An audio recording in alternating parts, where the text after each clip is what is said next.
Hello hi. ഇന്നത്തെ വീഡിയോയിൽ ഞങ്ങളുടെ ഒരു ചെറിയൊരു വിഷു ആഘോഷത്തിൻ്റെ വീഡിയോ ആണ് ഇന്നത്തെ വീഡിയോയിൽ. അപ്പം 3 പാക്കറ്റ് കമ്പിത്തിരി മേടിച്ചു, 3 മത്താപ്പ്, പിന്നെ 3 ചക്രം മേടിച്ചു. ഇതൊക്കെ പൊട്ടിക്കാമെന്നുള്ള സന്തോഷമാണ് എൻ്റെ മുഖത്ത് ഉണ്ടായിരുന്നത്. അതിന് രാത്രിയായ സമയത്ത് ഞങ്ങളെല്ലാവരും ചേർന്ന് ഇത് പൊട്ടിച്ചു. പടക്കം മേടിച്ചില്ല, മത്താപ്പ് കത്തിച്ചു, അതുപോലെ തന്നെ ചക്രം കറക്കി. പക്ഷേ ഭാഗ്യത്തിന് ഒരു ചക്രമേ കറങ്ങിയുള്ളൂ, 2 ചക്രം കറങ്ങിയില്ല.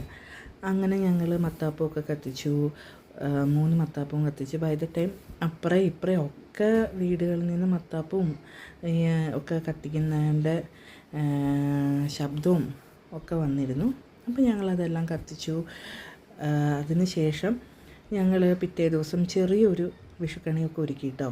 ചെറിയൊരെന്ന് വെച്ചാൽ പിള്ളേരെ പറ്റിക്കാൻ 2 മാങ്ങ, 1 കണി വെള്ളരി, പിന്നെ കുറച്ച് മുന്തിരിങ്ങ, ഓറഞ്ച് എല്ലാം ചേർത്ത് ചെറിയൊരു കണി വെള്ളരി, ഞങ്ങൾ ചെറിയൊരു കണി വെള്ളരിയൊക്കെ വെച്ച് ചെറിയൊരു കണി സെറ്റ് ചെയ്തു.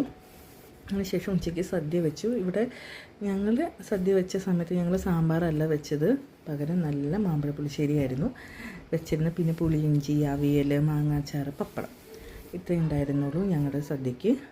പിന്നെ ഒരു കാര്യം മറന്നു കേട്ടോ, ഡെസേർട്ടായിട്ട് എന്താ വിളമ്പിയെന്ന് അറിയാമോ? നല്ല കടലപ്രഥമനായിരുന്നു, നല്ല സ്വാദായിരുന്നു. അവിയലൊക്കെ അമ്മ വെച്ചാണ് കേട്ടോ, നല്ല സ്വാദുണ്ടായിരുന്നു അവിയലിന്. കടലപ്രഥമൻ ഞാൻ വെച്ചത്, മാമ്പഴ പുളിശ്ശേരി അമ്മ വെച്ചത്, മറ്റേ പുളിഞ്ചി അമ്മ വെച്ചായിരുന്നു. അപ്പം അതെല്ലാം കൂട്ടിയിട്ട് ഞങ്ങൾ സദ്യ കഴിച്ചു. അപ്പോൾ സദ്യ കഴിക്കാൻ പോകുന്നൊരു സന്തോഷമാണ് നിങ്ങൾ എൻ്റെ മുഖത്ത് കാണുന്നത്. അപ്പോൾ അങ്ങനെ സദ്യ കഴിച്ചു. മാമ്പഴ പുളിശ്ശേരി അടിപൊളിയായിരുന്നു, ഒന്നും പറയാനുണ്ടായത്. മാമ്പഴ പുളിശ്ശേരി വേറെ ലെവലിൽ തന്നെയായിരുന്നു. അപ്പോൾ നിങ്ങൾക്ക് ഹാപ്പി വിഷു എല്ലാവർക്കും.